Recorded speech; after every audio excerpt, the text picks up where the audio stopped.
should not be. I do this all the time. I'm a professional. That doesn't make it good. If you said, hey, I do heroin all the time, would be like, oh, okay, it's fine, I guess then. I'm a professional. Yeah, I'm a professional heroin doer. That's It's right. totally fine for my body. Yep. Daniel, you're a fucking absurd human. Jesus Christ. Hello, friends, and welcome to Worldbuild with us, the podcast where we create fantastical worlds with help from you, our listeners. Courtney, all that is staying in there. I don't care. I don't care how it's getting on broadcast, but that intro is staying. I'm only doing one take. Today, I am joined by my co-hosts, Daniel Quinn, who is basically half dead, and Courtney Staples, who is here. And I mean, it's a matter of perspective, so I guess she'd consider herself half alive. Anyway, on today's episode, our old patron Diplo is back with yet another prompt. And before we get into that, let's get over some stuff, including, hey, do you want us to build your world? Do you want to submit a prompt and have us do fun stuff? That's great. You can go to our website, worldbuildwithus.com, where you can click the link, follow the instructions, and within a reasonable amount of time, we'll be building your world. If you want to follow us on social media, you can do so by going to our Twitter and following us at Let's Worldbuild, where you can keep up with us, chat with us, send us cool gifs, memes, etc. Or if you'd prefer to chat with us more directly, you can go to our Discord, where you can chat with us about world building, share your own ideas. It's a much more free-flowing, direct method of communication with us and other people of the community, like Diplo, who is one of our patrons. And if you, like Diplo, are incredibly generous and want to give us money, you can do so by going to our Patreon, where you'll get access to early episodes, patron exclusives, including, and this is something that we've never actually talked about on the podcast before, but you get stuff like Too Hot for Broadcast, where there are diversions or very spicy conversations that just don't fit the flow of an overall podcast. And you might be thinking to yourself, Rob, how is that possible when all the divergences that you have and all that stuff? Trust me, this goes even deeper. Yeah, the stuff that we leave on the cutting room floor, boy, it's quite ridiculous. We had a really fun one last time that had to do with just an extended conversation about a certain robot crab. Let's just put it that way. Anyway. Roblor. His name was Roblor. Oh, it was Roblor. Oh, yes, I forgot. All right, yeah. With all of that out of the way, let's get right into the prompt. And our prompt today, again, comes from one DiploRaptor. So thank you so much for your continued patronage and for the prompt. And the prompt is quite simple. It is: the god of the dead has allowed one of his reapers to take a vacation in one particular city. The tenets are: while within the city walls, no one can die while the reaper is on vacation. Number 2, people still age within the city. And number 3, we are 20 years into 100 or 150 year vacation. So this sounds like such a fun prompt. And, usually I would kick it over to Daniel to get us started, but because he's so sleepy, I think it's best if we start that way sooner so he doesn't fall asleep. So Daniel, start us off with your first tenet, sir. What do you got for us? Slander is the one that's not written, right? Slander? Oh, yes. Slander. My tenet is that this city must be unusual in some way because it clearly has a reaper assigned to it that manages everyone's deaths. Mm-hmm. So my tenet is that the city is run by a bunch of bureaucratic gnomes who are considered its first-class citizens.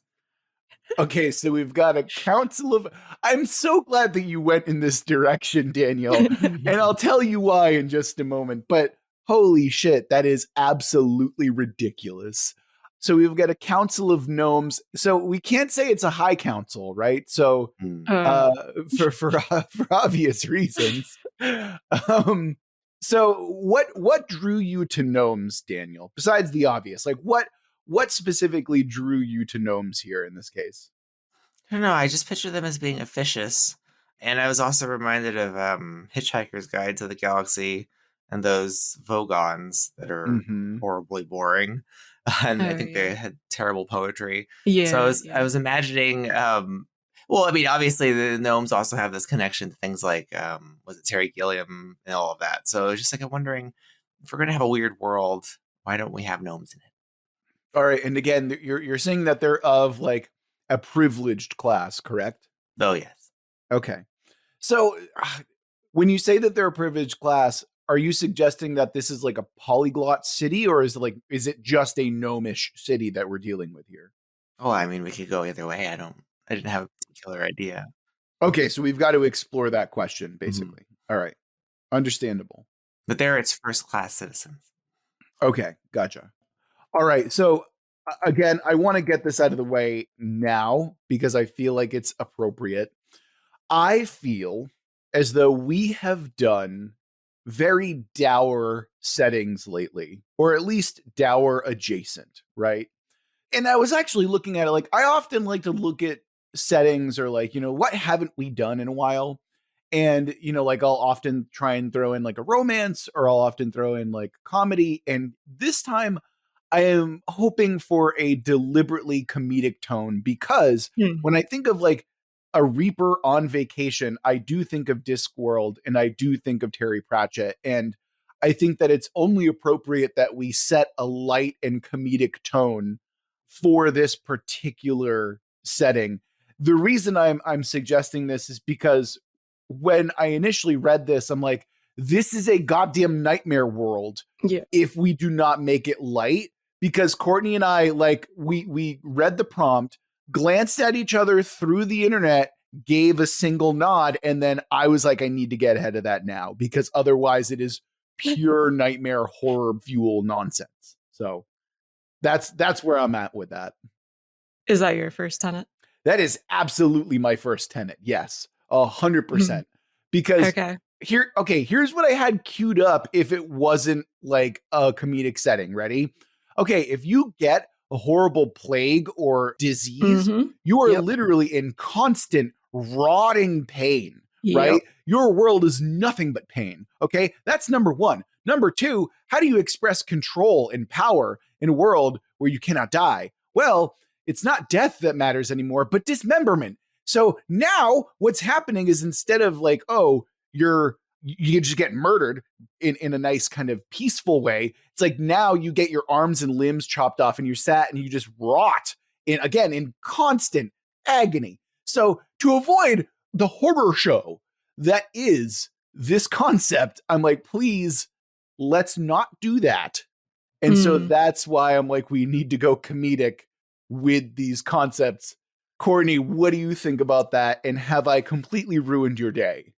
I will say that very much goes against my second tenet. Oh no. In a real big way. I don't know how we're going to reconcile that. So I'm going to start with my first tenet here, which I think works partially at least, because it explains why this Reaper is on vacation in the first place. Oh, okay. I'm thinking that the city had gone through some horrible event. Could be a plague, a siege, a famine, a natural disaster, Daniel's gnomes committing mass genocide on other races, whatever. As they do. You could have just stopped at Daniel's gnomes, honestly. just those, yep. Yeah. And this Reaper was working nonstop because such a huge number of people were dying constantly. Oh, so he's like, I'm done, basically. So they racked up so much overtime, and Death himself was like, I don't want to lose this guy to burnout. I need to give him a vacation to cool off and recharge because Death's a good boss. I was going to say, I'm like, wow, the most ethical. I know. He's a good guy. Yeah. So when that vacation starts, the city is severely depopulated and in pretty rough shape. Okay. Well, I mean, maybe that's why the gnome council kind of took to power. It's like, we're the only ones left, you fuckers, something like that. I imagine they made a clerical error and lots of people died. Okay. Death because of a clerical error is actually kind of funny. I dig that idea. Yeah. Like they were gonna demolish a building and instead ended up demolishing like half of the city. Yep. Or no, they just demolished the buildings with people inside. Right. Yeah, that's exactly. what happened. Yeah. I also imagine them being very callous, not like intentionally malicious, but just bureaucratically callous. Oh yeah, I see what you mean. So like the kind of like, well, we told you to vacate, like that kind of exactly. thing. Yeah, like malicious compliance kind of deal. Oh yeah, I can definitely see that. Like they pin the blame on some like intern and are like, we fired them. What more do you want from us? No, 100%. That's exactly what happened. Yeah. So it's like the press release is like, we really don't know how Gerald could have done this. Oh no, it's a gnome, so we have like a ridiculous like. Oh, Daniel, what's a good gnome name? Oh, in my mind, gnomes have unusually long names. I agree, and obnoxious ones at that. Like obnoxious ones, yeah. Yeah. And they like to be referred by their full titleage. So if they have multiple titles, they want all of it mentioned. They're compensating for their stature, essentially. Right. I mean, short stature, long names, right? Absolutely. Exactly. Which honestly, now that I say that, sounds like the episode title that we're going to be going with. That's not true. We have to reconcile. But still, yes. So give me a good gnome name, Daniel. Give me a long, good sounding gnome name. Hold on, let me go to the website that generates gnome names. You son of a bitch! I want it off the dome. Generator gnomes. Okay, you know what? No, fuck this. No, I'm not. We're not outsourcing our creativity to a robot. Oh, you're right. I should go to ChatGPT. Hold on a second. Okay, that's it. I'm done. We're moving on. Here Daniel, we go. You need to tell us your second tenet. What is it? I can generate like 100 of these that way. I'm sure you can. What is your second tenet? My second tenet, whilst I generate these names, is that all metaphysical things in this setting have to have a physical incarnation somewhere. So like death, for example, has a physical incarnation. Okay. So it's a literal entity that is on vacation. So it's not like, okay, that makes sense. Yeah, I can dig that. That sounds fun, actually. And I mean, it definitely goes with like the whole like Discworld-esque vibe and a comedic thing, like I can definitely deal with that. And I could also see it working well with the bureaucracy of the gnomes. Like if they seek to gain control of all these metaphysical things. Oh, absolutely. Yeah. I imagine that they probably have like a big vault or something like that as well. Yeah. Actually, as I say that sounds like kind of a fun thing that I want to do. Oh, and to get access, you have to fill out like millions of forms to open up the vault and like check it out for like 30 seconds or something. There's forms to fill out forms that trigger more forms. More important the thing is. Oh God. I'm very curious as to how these little fuckers got into power. I mean, like, besides like the death and all of that, right? Like, I'm curious as to see how they like ascended to like the head of the pile. Like, maybe they had access to one of these things that was just like, hey, we hold the rod. Oh, maybe that's what it is. If we're going silly with it, it's like we hold the rod of command. Therefore, we are the controllers of the thing. It's like literally like a capture the flag or like it's how WWE or professional wrestling belts work, where it's like, I have the belt, I am the world champion, like that kind of thing. Oh, or it's like, what are those in like elementary school and kindergarten and stuff where like you pass around an object and you're the talking stick? Yeah, if you're holding it, you're the only one who can speak, and like it's like that. Where they're like, well, we're just going to keep this forever then, now that we have it. They hide the talking stick through bureaucracy. So it's like, you can gain control of the city, but you've got to go through the paperwork, the proper forms. And then, okay, hold on. I know that we haven't gone through all the tenets yet, but I love this idea. I want to run with it. So the gnomes are actively threatened by Death's vacation because before they just waited people out so they would literally die before the paperwork was able to go through. But now that there's no death, someone is actually getting closer to being able to acquire the talking stick. I was thinking that too. Yeah. Yeah. They've been filibustering for an eternity. Yeah. And now other people. Well, not an eternity, like roughly 20 years. Well, however long they've been in control of the city. We don't know how long they've been. Oh, that's true. That's true. Yeah, we don't know how long they've been in power, right? Yeah, Right. So they could have been well before this happened, you know. Oh my God, this is so ridiculous already. I'm like, I love and hate this so much. You have to mostly love, honestly. Oh, so now they're probably also like appealing to the god of death to be like, please bring your Reaper back, or can we get a replacement? Like we're really struggling here. Yeah. That's absolutely correct. That's what's happening. Okay. So this kind of works with my second tenet actually, because I saw this whole situation as a type of thing where it's like, okay, the people in the city, they obviously, because it's a comedic setting, Courtney, they obviously want to prolong this whole deal, right? So I imagined that they actually started to set up some kind of defenses for when Death comes back from vacation. So that actually makes a lot more sense now because the gnomes are in power. And the other kind of flip side to that is once you enter that city, you basically aren't allowed to leave, right? Like it's a one-way street. So they're kind of isolated, but they're also kind of not. But yeah, that's kind of what I wanted to go for. And the fact that like the gnomes in power want to maintain control of the city and stuff like that makes a lot of sense. And I imagine that they're like building as many like labyrinthine like methods of like getting into the city as possible. And how effective they are, no one really knows until, Death comes back from vacation. So we'll see. But now I'm also picturing that there's like this endlessly long line and wait process to get into the city anyway. So wait, so what your tenet is exactly?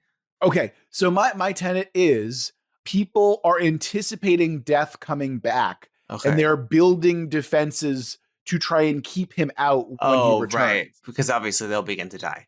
So they don't want that. Exactly. Okay. And then the flip side of it, it means that once you enter, you can then no longer leave the city. Mm-hmm. Why is that? Because you'll just die immediately, basically. Well, yeah, but I imagine that some people would get so desperate for it that they'd want out. I never really thought that far ahead, Courtney. And that makes an absolutely valid point. So we can see that there are some people who are putting up whatever they think can stop the return of Death so they can continue to live. But then, of course, there are some who are like, well, I'm leaving. And then they just die. So there's just like a pile of corpses around the city. Yeah, it's an extremely long line to get in, but the exit is super short. Oh, well, maybe that actually might have something to do with it, right? Where if you enter, right, like you don't know what the rules are once you enter, and maybe the only exit is like a literal cliff, so it's like you will die. And so maybe people who are in there, I'm like, I'm not necessarily gonna die. So, like people who who are like in horrible pain or whatever, they're like, they can choose to wait it out, or they can choose to, which is incredibly bleak, but also we need to do this in a cartoon way. So it's not horribly bleak, but that's the whole concept that I'm dealing with right now. But mostly, let's focus on they're creating defenses so Death doesn't come back. If this is a setting that has, assuming it has more than one city, is this city like typical of the way this realm is constructed? And that, it has a governing mini deity of death that dictates who lives and who dies, and among other things. Like, are each of these cities similar in the same way? Or like, what's the larger context of this world? I'd like to think if we have a god of death allowing sick leave or vacation or PTO for like a reaper of a city, I have to imagine that this is like part and parcel for the rest of the world. Mm-hmm. That this ridiculous level of like law, bureaucracy, and all that stuff is endemic. It's everywhere in the world. This is not some special case. Look, I'm thinking this is some kind of like almost like a Planescape setup. Not where Sigil is one place that has a bunch of connections, but in the sense that there are these weird metaphysical rules, I guess, that govern these places. Okay, so let's explore that. What do you mean by that, Daniel? Well, so our world, the real world, is governed by certain metaphysical rules that we know as physics and science. But it would seem that this city has a different set of rules. Like one of them being my tenet, that metaphysical things have a physical incarnation somewhere, right? And that maybe there are gnomes in every city that are the bureaucrats. I know we've said that they happen to be in power here because of an object, right? Whatever that is, but perhaps there is some kind of bureaucratic entity. I'm just trying to figure out what's the landscape of this universe beyond the gimmick that we've started with, which was given to us, of the immortality. If we maintain the tenets that we have currently, then your metaphysical concept where everything has to have a physical form, I feel like that is a solid anchor that we can kind of set ourselves to, right? Like the sun has a physical embodiment and power has a physical embodiment. Power is the talking stick in our city. Maybe something that we can do is have it be so like it's within a local area, something like that. So power of this city is represented by the talking stick in this particular city. Death exists as a particular entity in this particular city. What if death only exists in this city? Like he's absent right now, but what if it's one of his reapers is absent? Oh, one of his reapers, right? Okay. Yeah. Oh, it's right. So then, never mind that. Never mind. I was going to say it would be interesting if like death was unique to this place, but we're talking about one of his agents. Yeah. What I'm suggesting is that we can maintain some kind of like fun physical, like a physicality to this place where everything needs to be literal. So I think that there's something like charming and fun about the literalness to this setting, right? Like Daniel is looking for something that roots us in the world itself, like beyond the city. And I think the literalness of everything is kind of a fun way that we could do that. What do you think about that, Daniel? Does that help you with the kind of questions you're having right now, or? I mean, I think that is part of like the rules of this place, and it makes me feel like it's more like a Planescape setup. That's a question I'm posing for us to think about as we continue, because that'll give us a sense of what this is rather than just a wacky city, right? So like, my question is to continue answering that question if we can. Oh, sure. What makes this place unique compared to the others, or? What makes this world work? Like, why is the city the way it is, and what's its relationship to other cities? Like if we think of an example, we think of like Tatooine in Star Wars, right? It has a context. We know it belongs to. It's part of a larger conflict. It is unaligned in the sense that it's neutral in this conflict. It's far flung. That's what makes it different than other worlds, right? Or if you think of like Harry Potter, I don't know. I haven't read Harry Potter. Like the school exists in this pocket dimension, as far as I understand, and is the center of learning for the wizards, right? And we know that's different than say human schools, right? So what about our city? How does it fit into the larger context? And I know in some cases we don't answer that question if it's just about the city, but I think this world is pretty weird. So I would be curious, I'm picturing it as like a really huge metropolitan area, which is why, that much death happened that it could warrant a 100+ year vacation for the Reaper. But yeah, just this huge metropolitan area that at some point the gnomes had taken over.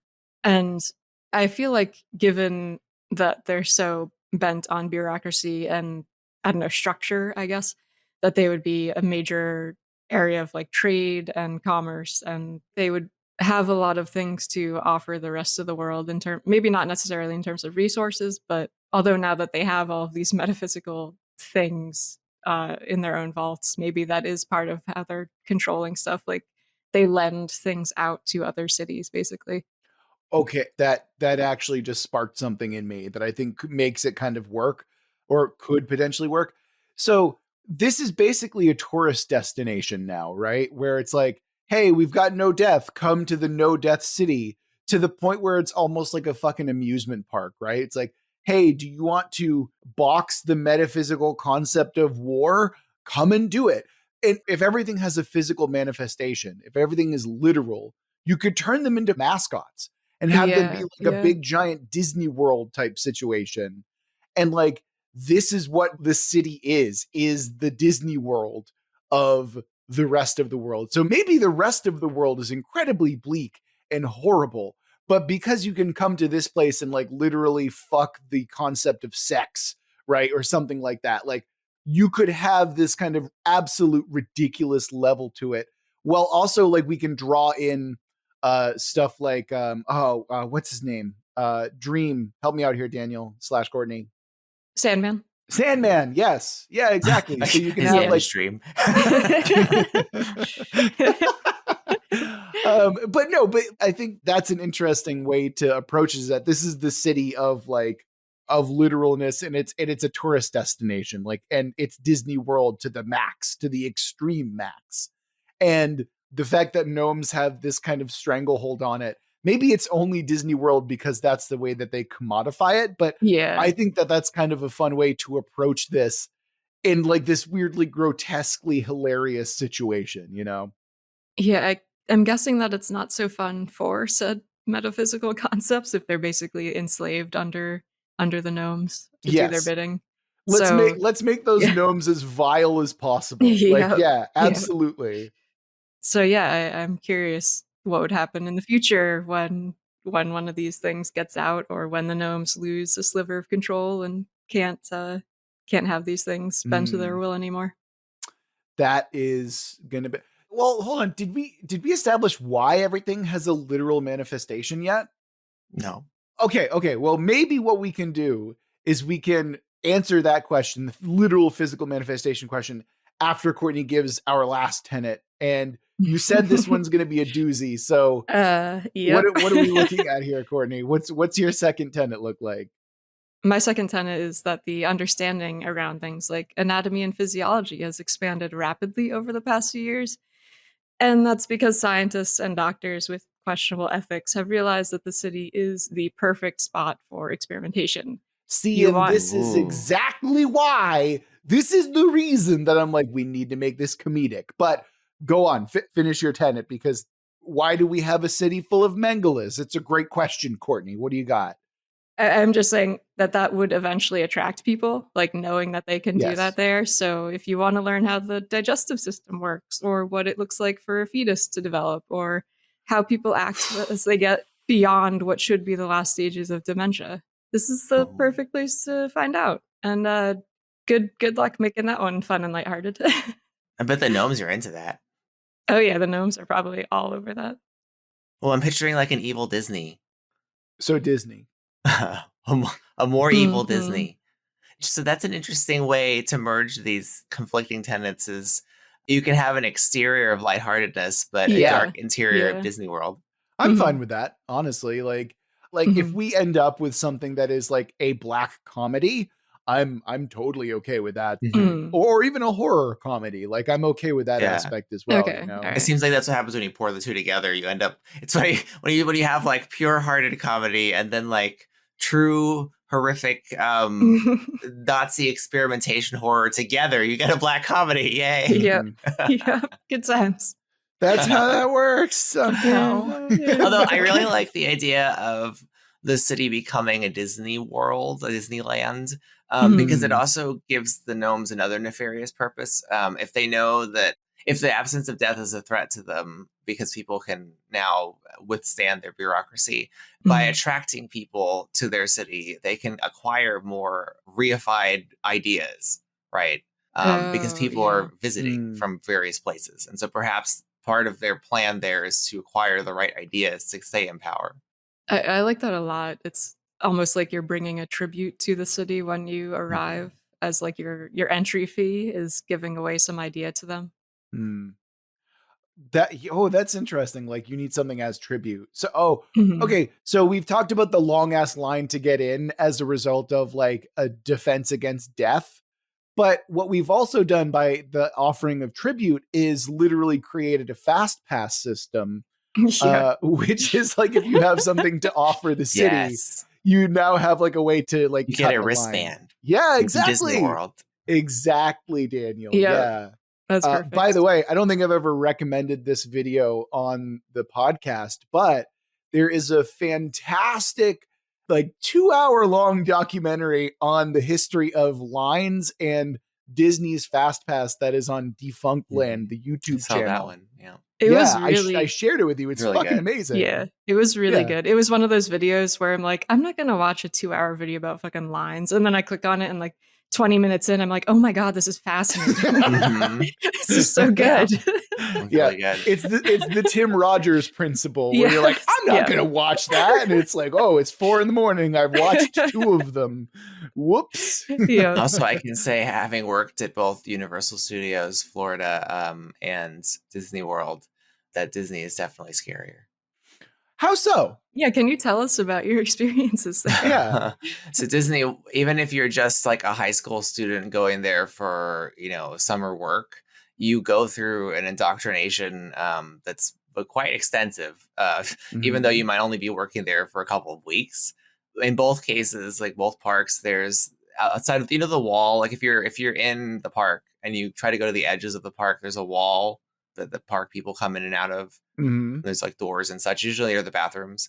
Beyond that wall is just like a desert of trailer parks, or that's trailer parks, but those trailer booth things that they put Florida classrooms inside of.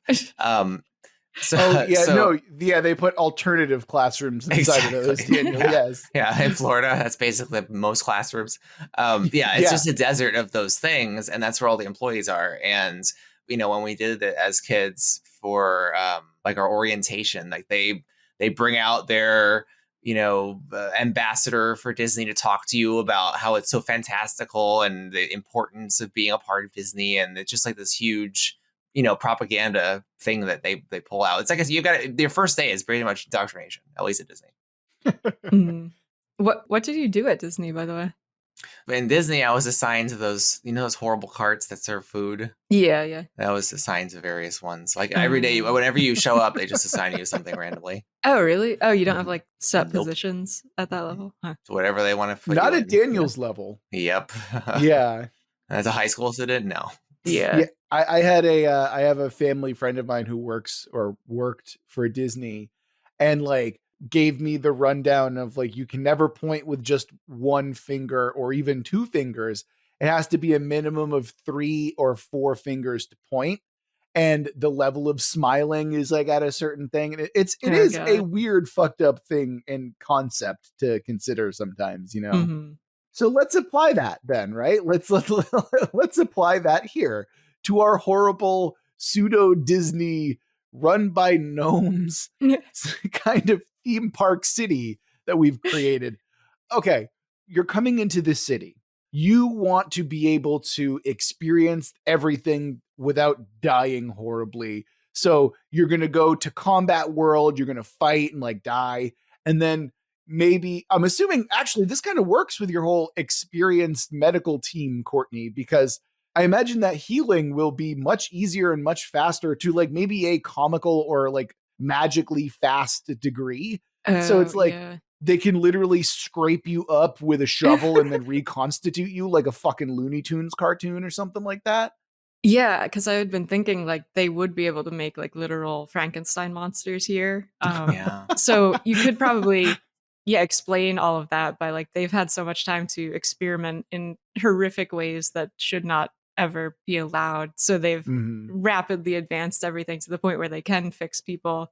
And the visitors who don't know what's going on behind the scenes are like, oh, this is wonderful, like so advanced, like all this amazing medical care. But what they don't realize is that it's like on the backs of like tons and tons of basically torture slaves below the city. Hey, wait, that's literally never happened in the history of anywhere, Courtney. That's not part of our nation's history at all. No. I don't know why you're trying to suggest that it is. Could we say that perhaps the because you know how Disney has like mascots and stuff and wandering around, perhaps their chimeric creations are in fact those mascots, like they have no minds anymore because they've been lobotomized. I can see that. I was of the mindset that the physical embodiments of concepts and stuff were those mascots, but I feel like we can have a mix of both, Yeah, I think, Daniel, what you're saying is more like the ridiculous, like cartoony looking ones. Like, yes. Yeah. Oh, yeah. Like, it's not actually a costume. It's like it's their actual literally bodies. Been warped to. Yeah, exactly. Okay, what we can do then, right, is, oh, look, it's the metaphysical concept of anger, right? Like, he's very popular for some reason. What that would mean, they would just basically make chimeras to look like them So like the actual concepts are never on display, but those are the characters that they use as mascot, like prototypes, right? Or like kind of like family friendly versions of these mascots. Yeah, exactly. Who's not very popular in this metaphysical like theme park? Male impotence. Gets no visitors whatsoever. No one ever asks for him during the breakfast sit down. Just this giant floppy dick walking around. Oh no. Oh my god, that is actually really funny, especially if we frame the whole concept around like the characters who no one wants to hang out with. Like those are our protagonists, where it's like they're the ones who are like, we've got to get out of here so we can get back to like seeing more people. No one wants to see us anymore. Like that I think is a pretty fucking funny conceit, and I'd love to see how that works out. I do wonder too how it works. Like if the gnomes have taken control of these concepts, do those things still exist elsewhere in the world in like lighter amounts, or is it not out there anymore? Like how's that work? Oh, that's a good question. I think that the reification of the concepts just means that the concept can exist. So let's say, right, I gotcha. Right. Yeah, like for the sake of our listeners, if joy, the concept of joy is, I don't know, a pineapple physically someplace. If that pineapple gets eaten, no one has joy anymore. Oh, okay. Right. Daniel, that says a lot about you. I think that you would say a pineapple is pure joy. Like even on a Freudian level, like that says a lot about you in some ways, I think. I don't particularly like pineapples. I know that. Well, I mean, there's a lot to unpack there. We don't have time to get to it. Especially because we've got to do our recap now. It's good in a tiki drink, though. I was gonna say, don't you love pina coladas? They're excellent when blended with rum. But then again, most things with rum are good. I mean, I'm also a big I love pineapples. Like I literally have one of those pineapple spiralizers because I will just go and get a pineapple and just eat it, like let it dissolve my tongue, whatever, like that's fine. But I will fuck with a good pineapple. I'll tell you that. Speaking of joy, I have before me 2 empty cans. One is Dr. Pepper Zero Sugar Strawberries and Cream. And the other one is Zero Sugar Move Limited Edition Coca-Cola. And the third, of which I have methamphetamine. I have no more because I cannot buy them anywhere. It's Peeps Pepsi. That is not zero sugar. How was the Peeps Pepsi? It was the greatest soda I have ever tasted in my life. Wow. Daniel, I can't drink it anymore. I can't find any more of them because they're being scalped. But I can't really buy them because they're full sugar. But it was truly fantastic. Just so you know. What about the other two? The other two are good. The strawberries and cream, I will say that is an A+. Oh wow. Okay. Yeah. Good versus for you, Peeps, Daniel. which is like S tier. Like it was like legendary. I mean, it's a pineapple listeners, to Daniel. It's the concept of joy, but just a pineapple. Yeah. Listeners, if you see Peeps Pepsi in the wild, just all the money you have, just put it on that. Buy a lot. That's irresponsible. That's so financially irresponsible. Whatever's in your wallet, just buy the Peeps, all of the whatever they have.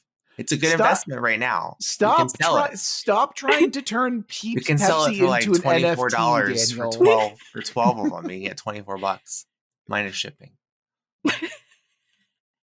I cannot believe okay. Daniel, can you tell us your first tenet, please? My first tenet is that there are gnomes, bureaucratic gnomes. Mm-hmm. Yes, I feel like they're central to the story. Yeah, I am okay with where we are with them. My first was comedic tone, and I feel like we've somehow struck that balance pretty well. We've got the evilest Disney World that we can consider, and I'm very happy with how that's turned out. Courtney, what was your first tenet? Mine was to explain why the Reaper is on vacation in the first place. And that was something horrible had happened to cause mass death in the city. They worked way overtime, and Death, who is clearly a great boss, was like, you know what, you deserve this. You got to take time for yourself. Idea. How about we just have the creation of the city be that event? Kind of like how in Qatar, I think it was Qatar, in the most recent World Cup, they had like basically worked so many people to death and covered a bunch of that up. It's like, why not just have that, but like on a Disney World level scale? On a metropolitan city scale. So that's like literally built on the backs of like millions of dead slaves or something. Yeah, exactly. Well, no, they're not necessarily enslaved people, Courtney. They're indentured servants. They're people who owe a debt, or people who are just trying to feed their family back home. Like that's totally not slavery. Nope. We're trying to keep it comedic here, Courtney. God damn it. But yeah, I think the creation of this city is probably a good enough reason to be like, all right, get out of here. Okay. Maybe we're not giving the gnomes enough credit. Maybe they're the architects of this plan. So it's like the rub, right? The whole concept is, hey, death doesn't exist here. And that was like the plan. Is like, we're just going to kill so many people that he just gets tired and wants a vacation. Oh my God. Yeah. Wow.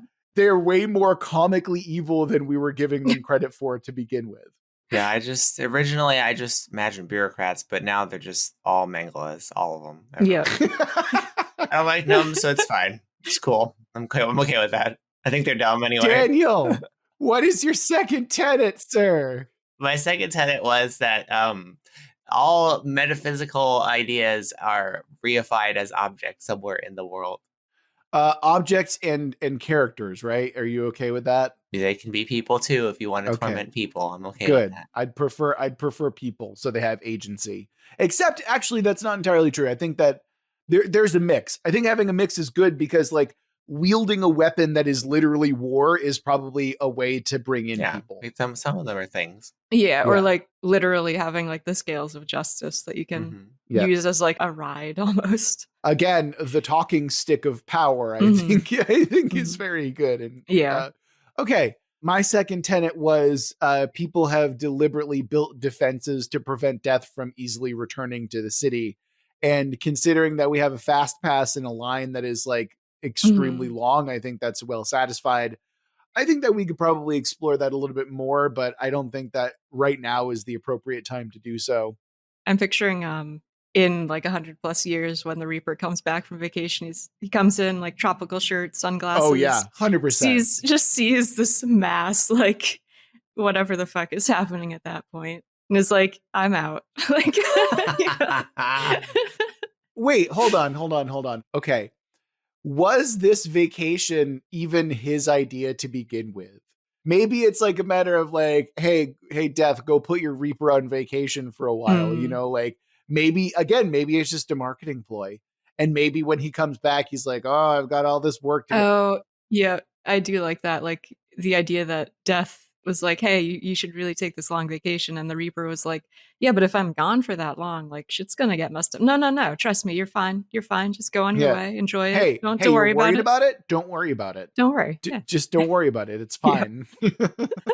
So maybe Death isn't the best boss. I take that back. Yeah. This is all a big gaslight situation is what's going on. Yeah. All right, bring us home, Courtney. What is our final tenet? Yeah, that was the fun, happy one of oh god damn it! Yeah. The knowledge of like anatomy, physiology, healing. Okay, yeah, the Mangala tenet. But okay, honestly, we did kind of make that.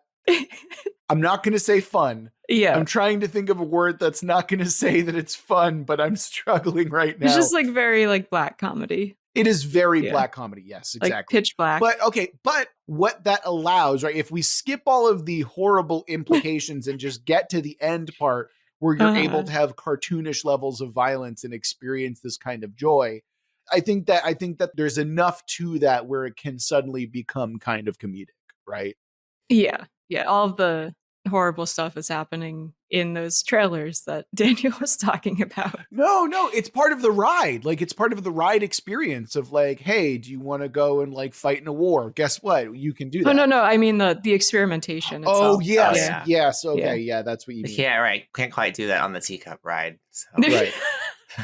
Just like vivisections taking place everywhere. No, I mean, that totally makes sense, right? Like there's the public facing image, which is what the people experience. And then there's like what actually goes on behind the scenes and stuff like that. And I think that it's a literal, like, don't ask how the sausage is made type situation, you know, where, yeah. As a semi-related aside, I would strongly recommend checking out the show Succession. I just started watching that recently, and the sort of mega corporate family that's the center of the show, they have amusement parks and stuff, and there are questionable things that happen behind the scenes. I have heard very good things about that show, and I've yet to watch it. Really, really, really good. Just like all the characters are fucking terrible and like really fascinating though. It's very well done. I believe you. I absolutely believe you. All right. So with all that out of the way, I think we're ready for the twist. And our twist this time is going to be,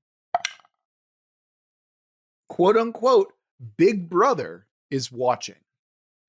Okay, I think that one's pretty straightforward, I think. I suppose we have to answer who the Big Brother is and stuff like that. But okay, let's wait until next episode. Dear God, this turned out so different than anything I would have ever anticipated this to be. And frankly, I'm a little upset. You weren't anticipating Mengele, like, to show up in this? Is that why? Daniel? You could just bleep it every time I say the word. I'm not the one who edits anymore, Daniel. That's Courtney. You're giving Courtney work, not me. I'm not gonna bleep it out. I wonder if that shows up on like the naughty no words list. I bet it shows up on all the AI ones. I bet I can't type that word. I guarantee it. Please don't test it. Yeah. Okay, before Daniel tests this live on air, that's going to do it for this episode of Worldbuild with us. Thank you again to DiploRaptor for this particular prompt, which really just, if you want a case study in off the rails, we provided it for you today. If you want to send us a saner prompt or hope that we produce something saner than the setting that we've done today, you can go to our website, worldbuildwithus.com, click the link, follow the instructions, and within a reasonable amount of time, we'll be adding Mengele into your setting. If you want to follow us on social media, you can go to our Twitter over at Let's Worldbuild. If you want to come and join our Discord, and after this episode, I'm not so sure you want to, but if you do, you're welcome to come chat with us about all sorts of cool stuff and good things. We're not freaks most of the time. We're normally pretty cool, you guys. Except for Courtney. But anyway, if you're feeling particularly generous, you can also give us money over on Patreon. You get all sorts of cool stuff, including probably a good chunk of this episode is going to be too hot for broadcast. So if you want to listen to the stuff that we weren't allowed to say, you can go ahead and click on that and you get access to early episodes, patron-only exclusives, all sorts of cool stuff. And with all of that out of the way, that's going to do it for this episode of Worldbuild with us. Remember that we love you very much. We're going to get through this together. Until next week.